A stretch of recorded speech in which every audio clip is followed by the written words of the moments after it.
Hello दोस्तों, आज हम कृषि व उसकी शाखाएं का अध्ययन करेंगे। कृषि एग्रीकल्चर एक विस्तृत क्षेत्र है जिसमें फसल उगाने, पशुपालन करने और प्राकृतिक संसाधनों के प्रबंधन की कला और विज्ञान शामिल है।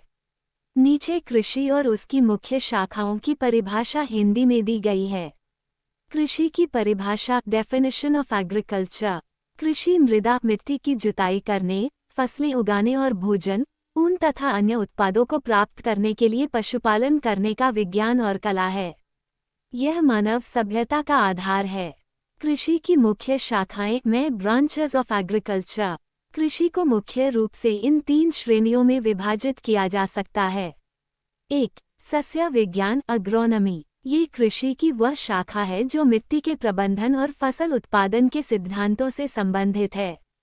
इसमें अनाज, गेहूं, चावल, दलहन और तिलहन जैसी फसलों के उत्पादन की उन्नत विधियों का अध्ययन किया जाता है। मुख्य ध्यान, मिट्टी की उर्वरता, बीज चयन और सिंचाई तकनीक।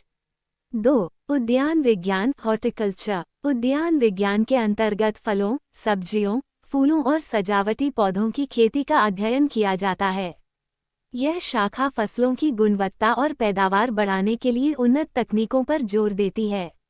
मुख्य ध्यान, बागवानी, औषधीय पौधे और लैंडस्केप डिजाइन।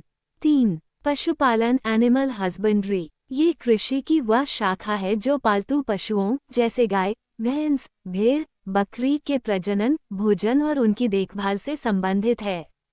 इसका उद्देश्य दूध, मांस, अंडा और ऊन जैसे उत्पादों का कुशलतापूर्वक उत्पादन करना है। मुख्य ध्यान, पशु स्वास्थ्य, डेयरी फार्मिंग और कुक्कुट पालन, पोल्ट्री। अन्य महत्वपूर्ण शाखाएं, मत्स्य पालन एक्वाकल्चर, मछली और अन्य जलीय जीवों का पालन। कृषि इंजीनियरिंग एग्रीकल्चरल इंजीनियरिंग, कृषि में मशीनों और आधुनिक उपकरणों का उपयोग। वानिकी फॉरेस्ट्री, वनों का प्रबंधन और वृक्षारोपण।